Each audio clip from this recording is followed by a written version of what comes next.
Evangelho de João, capítulo 8, versículo 31. Vamos falar nessa noite sobre a liberdade dos filhos de Deus. Essa palavra vai trazer para a gente aquela liberdade que nos convém, e também nós vamos meditar naquilo que nós fazemos, que nós achamos que é liberdade, aquilo que nós pensamos que é liberdade. Essa palavra vem nos clarear, e que ela nessa noite de hoje caia como uma semente fértil em nosso coração, e que o nosso coração seja como uma terra fértil. Amém?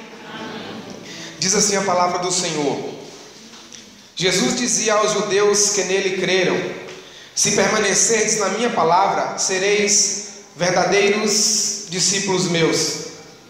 Conhecereis a verdade, e a verdade vos libertará.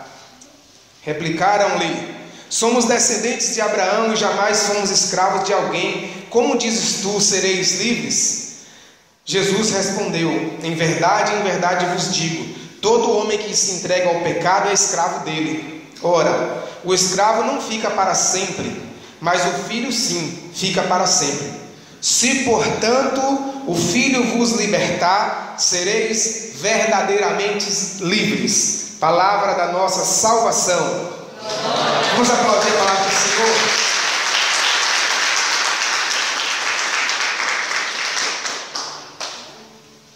Conhecereis a verdade, e a verdade vos libertará. Algumas traduções colocam como a verdade vos livrará. Vamos colocar a nossa liberdade na dimensão espiritual. Então, nesse primeiro ponto que eu queria comentar com vocês, da nossa liberdade espiritual, nós fomos criados à imagem de Deus, filhos de Deus, aptos em fazer o bem, somente em fazer o bem, quando Deus nos criou.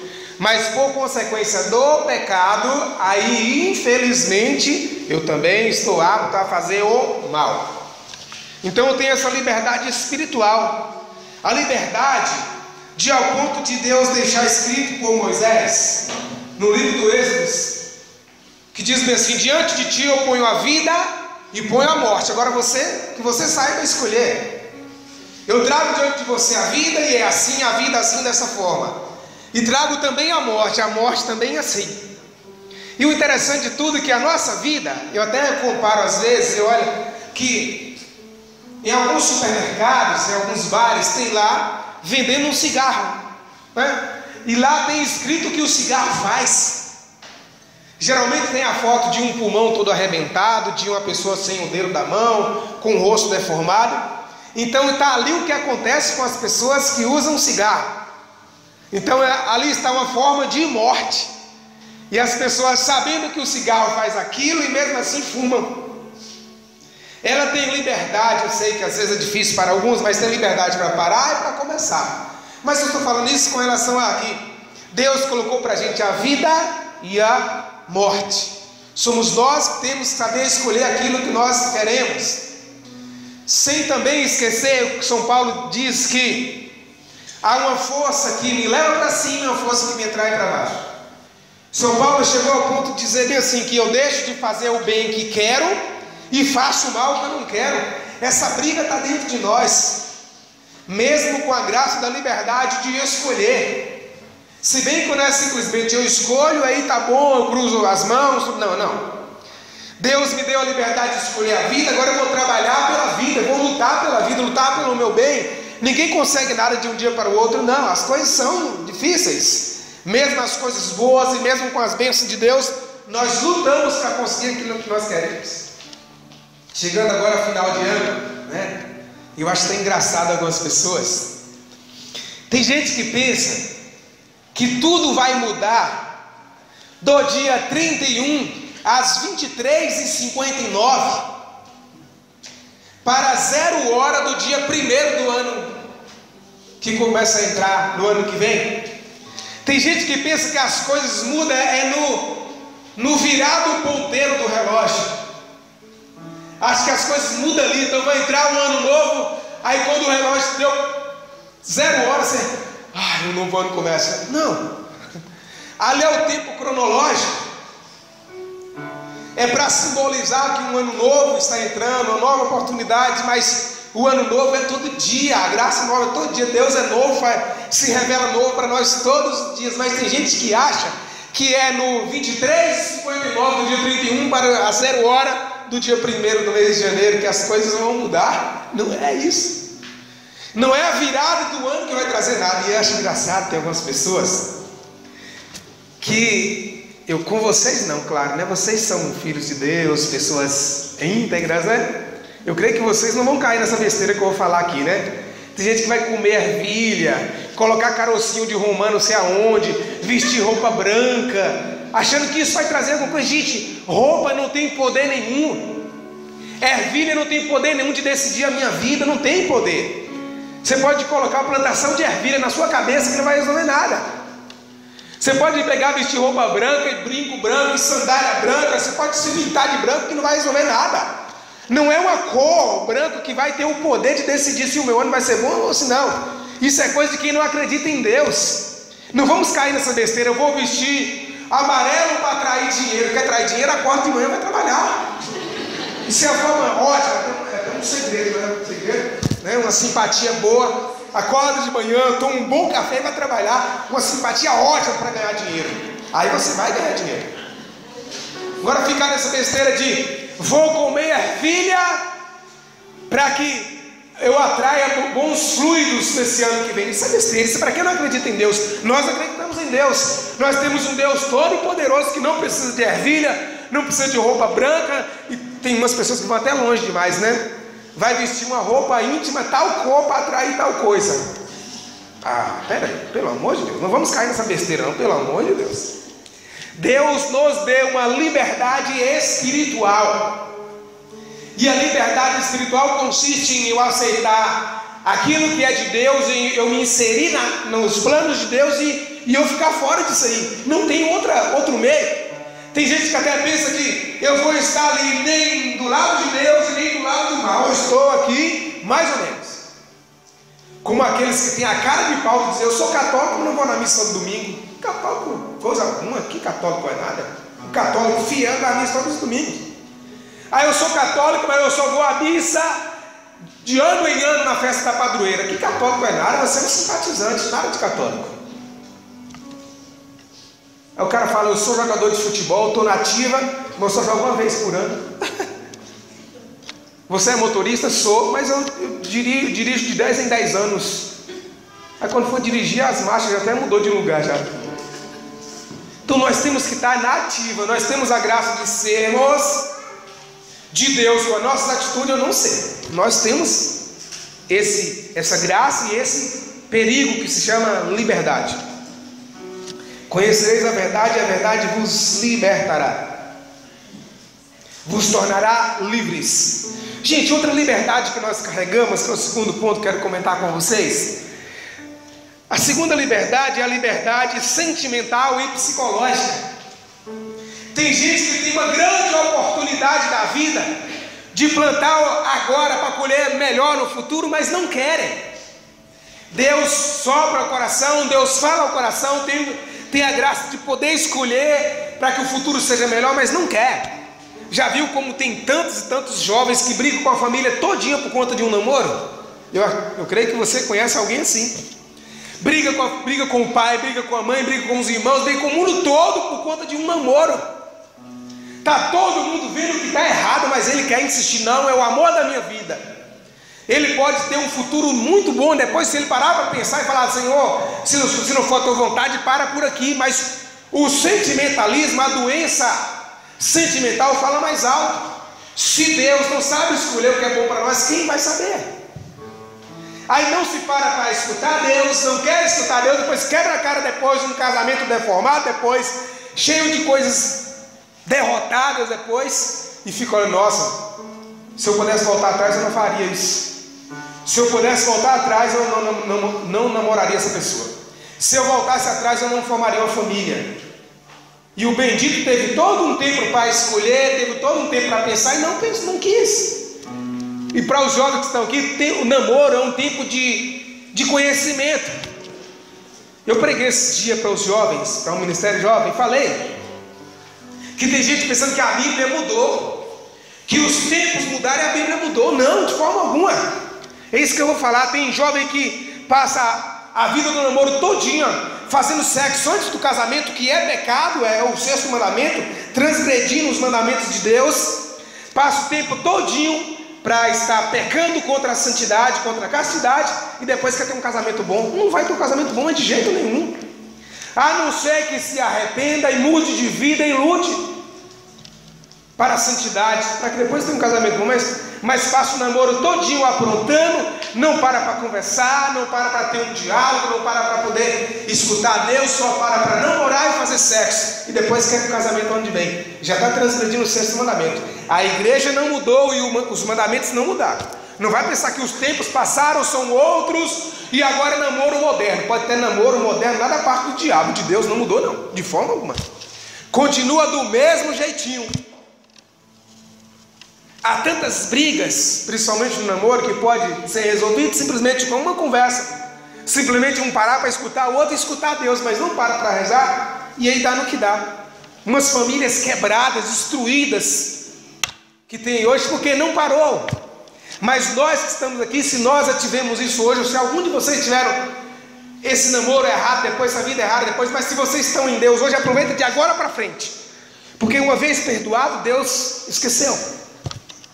Comece de agora para frente. Ah, mas eu tive um namoro errado antes. Aí eu andei assim. Se vocês andaram assim antes, agora é hora de partir para o lado de cá, falando, eu vou começar uma nova vida aqui.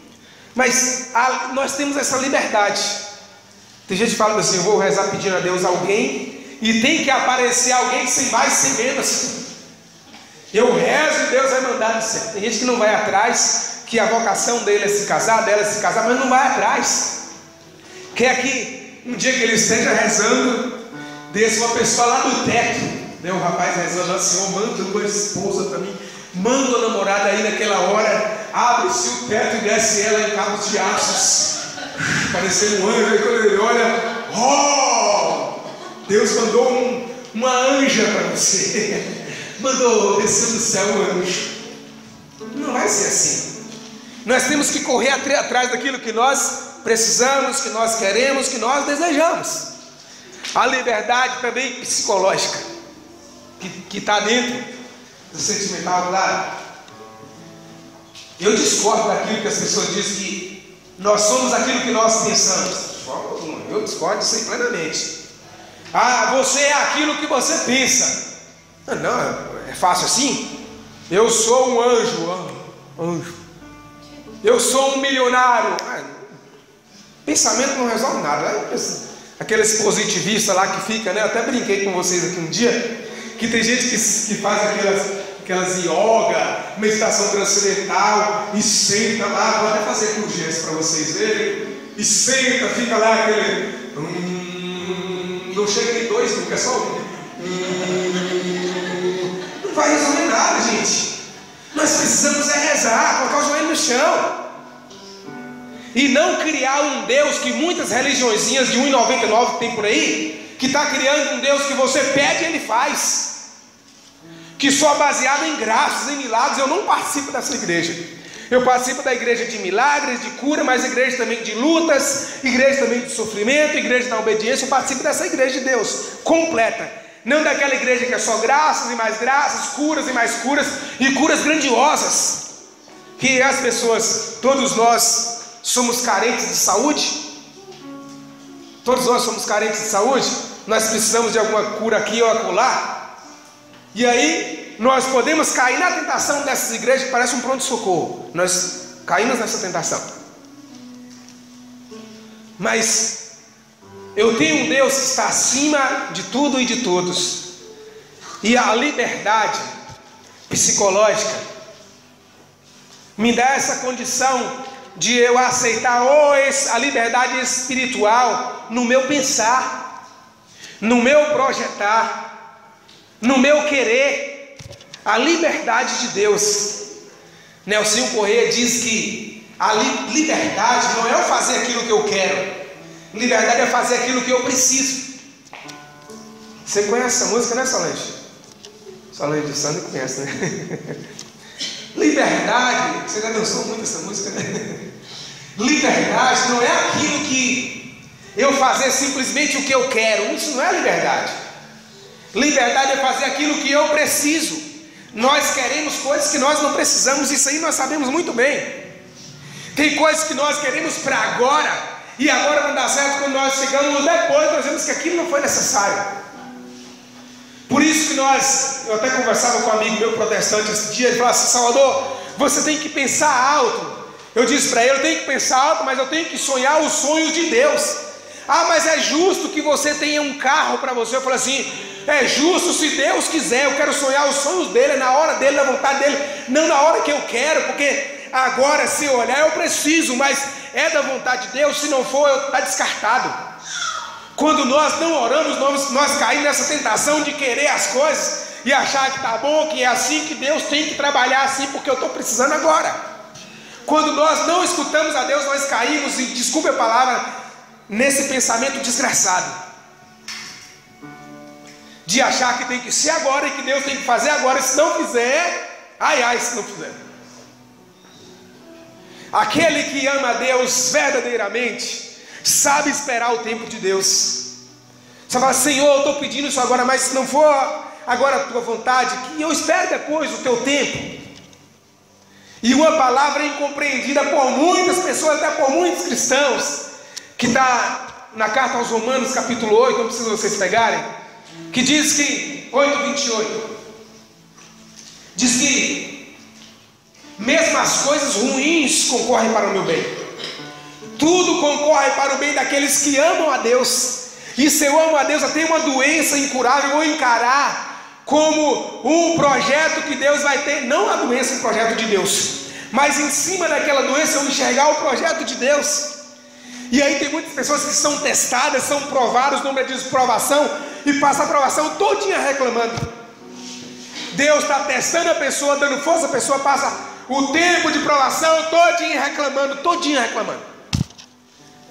O tempo que Deus está fazendo a pessoa ficar forte é o tempo que a pessoa está reclamando. E aí vai passar a graça. Eu não estou dizendo, e a palavra muito menos dizendo, que as desgraças concorrem para o bem, não. Que tudo o que me acontece, independente daquilo que me acontecer, mesmo lá Deus sabe fazer um bem. Não é Deus que manda as desgraças, não é Deus que manda as doenças, não. Mas na doença, o meu coração estando em paz, eu vou usar a doença para louvar o Senhor. Eu fiquei impressionado com a menina. A gente foi rezar um dia na casa dela, está com uma doença um pouco séria. Mas a mãe dela falou assim: ó Salvador, em nenhum momento a minha filha reclamou. Você vê a menina desfigurando, você conversa com ela: como você está? Eu estou bem. Eu passei uma mensagem esse dia para ela, falei: como que você está? Ela no hospital, internada, não está bem. Eu falei: eu estou ótimo. Passou além daquilo que se vê. Ela começou a colocar na cabeça dela que ela é de Deus. Qualquer coisinha nós reclamamos. Tem gente que reclama de tudo, até de uma tropeçada ela já começa a xingar. Eu aprendi na casa de minha mãe que minha mãe fazia cara feia quando nós xingávamos lá em casa. Até um tropeção que eu levava, eu xingava, minha mãe olhava para mim com cara feia. De vez em quando eu levava umas 2 palmadas. Aí eu comecei a aprender da minha casa que não se deve xingar. E mesmo que eu tropeçar, ou caso aconteça, cair uma coisa no meu dedo, bater a cabeça em algum lugar, eu falo: glória a Deus. É difícil? Não. Isso é quem cultiva a Deus no coração. O terceiro ponto que eu quero comentar com vocês é a liberdade social e a liberdade física. Como me comporto, como me visto, lugares que frequento, porque eu tenho liberdade para isso. Deus me deu essa liberdade de eu querer ir aonde eu me achar que é bom. Eu tenho essa liberdade. Claro que eu vou pagar o preço pelos lugares que eu for. Se não for bom, eu vou pagar o preço, mas eu tenho liberdade para ir. Eu tenho liberdade de vestir aquilo que eu quero, mas sabendo que eu estou talvez mostrando aquele Deus que eu sirvo, ou a quem eu sirvo. Por isso que eu torno a falar de novo, principalmente, missa não é lugar de decote, missa não é lugar de roupa apertada, missa não é lugar de saia curta, missa não é lugar de transparência, não é. Seria bom se todos os lugares não fossem, mas infelizmente muita gente não entendeu. Domingo passado na missa, teve uma menina que foi com a saia, que eu falei, essa menina veio para o lugar errado, talvez ela iria para um baile funk, errou o caminho e entrou na igreja, porque não tem condições de uma coisa daquela. E ainda se exibindo dentro da igreja. Eu acho que ela iria para um baile funk, errou o local e entrou na igreja. Aí ficou lá, tinha um monte de gente lá, ficou lá. Enquanto não houver um amor tremendo por Deus, vai vestir qualquer porcaria de roupa que vem pela frente. Isso não é atitude daquelas que acreditam e daqueles que acreditam em Deus. Eu tenho liberdade? Tenho, mas eu tenho que saber aquilo que agrada a Deus ou não. Aí tem gente que quer ir toda porcaria de festa que vem pela frente e depois quer sentir bem. Conheço muitas pessoas que vão em todas as porcarias de festa que tem por aí, depois vem pedir oração. A gente reza, vamos rezar, ué. Mas passa a vida toda indo em um monte de lugares podres, não tem decisão, não tem firmeza. Aí pede oração, a gente vai rezar, não tem problema, vamos rezar. Quem sabe um dia eu não tomo vergonha e começa a frequentar só aqueles lugares que fazem bem.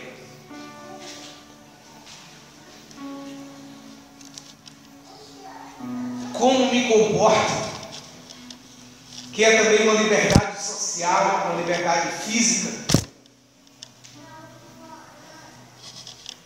E mais uma vez, eu já falei isso milhares de vezes, e hoje eu falava isso para um amigo meu protestante, que tem uma palavra que me dói, mas muito, muito, e eu, inclusive hoje 5 horas da manhã, estávamos rezando nesse sentido aqui, que aqueles, é uma música isso aí, né? Senhor, quem não te aceita, quem te rejeita, pode não crer por ver cristãos que vivem mal. Isso é uma coisa que me preocupa muito e que me dói no coração. Tem gente que não acredita em Deus, tem gente que rejeita a Deus, e pode ser um obstáculo para não acreditar em Deus por ver pessoas dentro da igreja vivendo mal. É comprando e não pagando, é comprando carro alienado, é fazendo nota fria, é furando a fila, é vindo na igreja tomando água, deixando o copo em cima, não jogando o copo no lixo, é na rua, pega uma embalagem de sei lá, de picolé, uma embalagem de qualquer bombom, não joga no lixo, joga na rua, aqui não tem um cesto. Não guarda no lugar para jogar no cesto na frente, fala que já tem os garis para poder limpar as ruas. Tudo isso, infelizmente, contribui para nosso desleixo espiritual. Porque aquele que é educado não fica, vou jogar aqui porque o gari vai limpar, vou deixar o copo aqui em cima do banco ou debaixo do banco da igreja porque as pessoas vêm limpar, depois pega. E cadê o seu compromisso? Vou me vestir assim porque o que importa é o coração. Aí eu torno a falar aquela coisa que eu falo direto, tá bom, veste, muitas mulheres se vestem quase peladas, tá bom, Deus vê o coração, os homens vão ver o coração, né? Bonito, anda quase pelado e os homens vão ver o coração, vai ver o coração mesmo, vai ver o coração. Vocês mulheres que estão aqui, vocês são de Deus. Conhecereis a verdade e a verdade vos libertará. Nós fomos chamados para a liberdade, sim, mas para a liberdade em Deus. Por que muitas vezes reclamamos do Brasil, reclamamos dos políticos e nós não sabemos votar? Por que tanto aqui em Caisté como no Brasil a política é uma porcaria? Porque nós não sabemos votar. Por que quando chega na época da política é uma idiotice tremenda, um brigando contra o outro, dentro da igreja, um olhando torto para o outro, um aceita no candidato do outro, porque isso é imaturidade cristã. Eu tenho que fazer a minha parte. Meu candidato não vai ser eleito, o problema é se não vai. Eu vou fazer a minha parte de cristão, porque sou eu que vou responder diante de Deus. Por que a política de Caetité é uma porcaria? Porque os cristãos não fazem a sua parte. Eu não estou nem ligando para quem vota em lado A, em lado B, lado C, lado D, não importa. Ele tem o poder de decidir o que ele quer. Eu vou decidir da forma em Deus de rezar. Nessa política, agora eu disse para minha esposa, eu vou rezar para mim votar naquela pessoa que eu achar que devo, mas em oração. E eu rezei para votar. E não me arrependo, se fosse hoje votar, faria tudo o que fiz de novo em oração. Eu não fiz como muitos que tem aí, pensando em cargos, pensando em empregos. Porque tem muita gente que briga com um monte de gente para arrumar serviço na prefeitura. Briga com um monte de gente. Vota pensando no seu nariz, vota pensando no seu umbigo. É um voto interesseiro. Não é um voto de filho de Deus em oração, não. É um voto interesseiro, brigando com um monte de gente. E não somente aqui, mas também aqui na Bahia e também no Brasil. A política daqui é um jogo de empurra, empurra, e é um jogo de troca de favores, o que não deveria ser. Nós temos liberdade para isso? Temos, mas infelizmente muitos não estão sabendo usar a sua liberdade. Não estão sabendo. Nem a liberdade de filho de Deus, a liberdade espiritual, nem a liberdade psicológica, sentimental e nem a liberdade social e física. Não está sabendo usar nessas três dimensões a sua liberdade. A liberdade que Deus nos dá nos faz livres, claro. E mesmo em Deus nós sofremos em Deus, mesmo assim nós sofremos. Mas nós sofremos felizes. Por que dentro da casa de muitos católicos não se reza o terço mais, mas tem tempo para assistir novela? E por que muita gente incomoda? Um dia eu fui fazer uma pregação, eu chamei novela de desgraça, todo mundo discordou de mim. O que é desgraça? Aquilo que não tem a graça de Deus. E as novelas espíritas da Globo não têm a graça de Deus, por isso são novelas desgraçadas. Novela que tem homossexual, novela que tem destruição de família, que tem destruição da juventude. Não tem graça, é desgraça. E não vou me cansar de falar isso, porque são novelas desgraçadas. E muitos católicos não estão rezando o texto, estão diante da televisão assistindo aquilo. É bonito para os olhos, é bonito, mas está destruindo as famílias. Eu sei que isso dói num monte de gente, e me desculpa se está doendo em você, mas é verdade. Eu aprendi a não assistir novela dentro da casa da minha mãe, foi lá que eu aprendi a não assistir. Que eu vi o mal que faz para as famílias, e muitos católicos não estão dentro de casa rezando o texto, estão diante da novela, assistindo aquelas porcarias que passam lá. Deus não tem lugar dentro da casa de muitas pessoas, e como querem arrumar graças, como querem ser abençoados, se infelizmente o canal está sujo. O canal aqui, o canal espiritual está sujo, o canal sentimental está sujo. Numa comunidade que tem lá próxima a Salvador, chegou lá uma juíza e falou para o coordenador: nossa, aqui na sua comunidade as crianças não podem assistir novela. Aí o coordenador falou assim: não, aqui nós não permitimos, e nós explicamos para as crianças, porque lá na comunidade tem muitas crianças. Falou: nós não permitimos eles assistirem novela. Mas por quê? Não tem problema, é um entretenimento. Depois de muita coisa que a juíza falou, o coordenador falou bem assim: eu queria, doutora, que a senhora assistisse essa novela que está passando aí e anotasse 10 coisas boas para mim. 10, anote 10 coisas boas para mim. Eu queria que a senhora faça esse favor para mim, doutora, faça esse favor. E ela obedeceu. Ela foi lá, assistiu a novela, depois voltou para ele e falou assim: olha, não tem como, eu não achei nem 3 coisas boas na novela, nem 3, você pediu 10, e não achei nem 3 coisas boas. E depois muita gente fica se doendo porque a gente está falando disso aí, que está destruindo a sua casa, destruindo a sua família, colocando o casamento homossexual como algo normal, colocando o casamento lésbico como algo normal. Tem gente achando que isso tudo é normal. Tem liberdade para assistir? Tem, a casa é sua. Mas não queira falar depois que a graça de Deus não acontece lá dentro, porque você está assistindo uma coisa que é desgraçada. Tem liberdade? Tem. Mas por que está faltando a atitude dos cristãos? Porque tem tempo para o Facebook, tem tempo para o WhatsApp, tem tempo para as mensagens, tem tempo para assistir novela, tem tempo para assistir filme, mas não tem tempo para a oração. Como nós queremos colher aquilo que nós não plantamos? Muitos cristãos, me desculpa falar assim, me desculpa se eu estou puxando a orelha de vocês essa noite de hoje, mas cristãos mentirosos, que levantam falsos testemunhos, e depois querem ser abençoados. Como? Se o diabo é o pai da mentira, se ele que levanta falso, se ele que levanta calúnia, se é ele o destruidor da nossa imagem diante de Deus. Não estou dizendo para ninguém que eu sou melhor do que ninguém, não. Eu luto contra todas essas coisas. Inclusive eu falo para vocês aqui em pregação, quase eu não falo isso, mas, por exemplo, eu parei de tomar bebida alcoólica, não porque eu não gostava, mas para o bem dos filhos de Deus. Até hoje eu sinto vontade de tomar um vinho, mas eu não tomo. Mas qual é o mal que faz, Salvador? Eu não quero.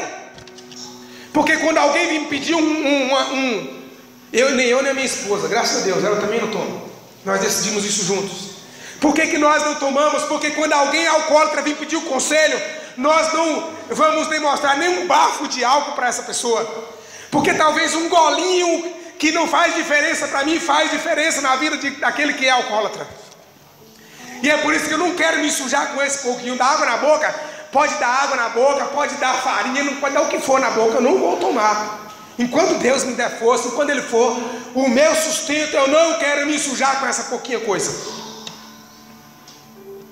Porque se nós não formos melhores para nós e para Deus, aí fica difícil.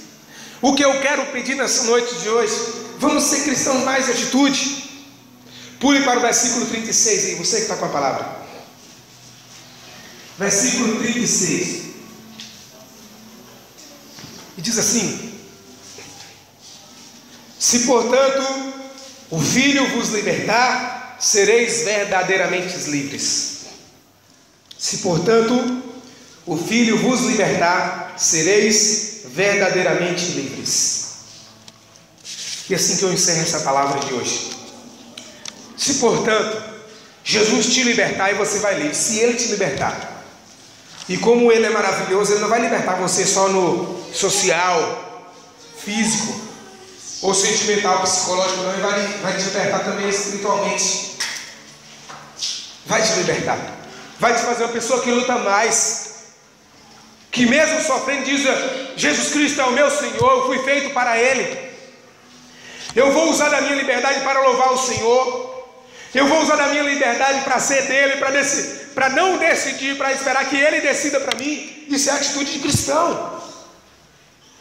Nós falamos da liberdade espiritual, de decidir entre o bem e o mal. Nós falamos da liberdade psicológica, sentimental, de não me achar, de não me informar, mas de querer que Deus seja para mim, que Deus se forme dentro de mim, que eu seja em Deus, da liberdade também física e social, de como me comportar, como investir, o que pensar, de como estar na sociedade, ser uma pessoa de bem na sociedade.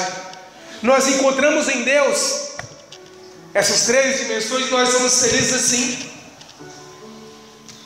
Madre Teresa de Calcutá, as pessoas perguntavam para ela: Madre, como é que as coisas que a senhora faz dá tudo certo? Ela: eu rezo. Eu rezo e deixo Deus fazer aquilo que Ele quer. Mas enquanto não houver oração, infelizmente a nossa família vai ser uma derrotada. Os nossos planos vão ser derrotados. Toda vez que algo der errado, nós vamos dar chilique, nós vamos reclamar de Deus. Por quê? Porque nós não estamos nele. Mas vamos deixar aqui: se portanto o Filho vos libertar, sereis verdadeiramente livres.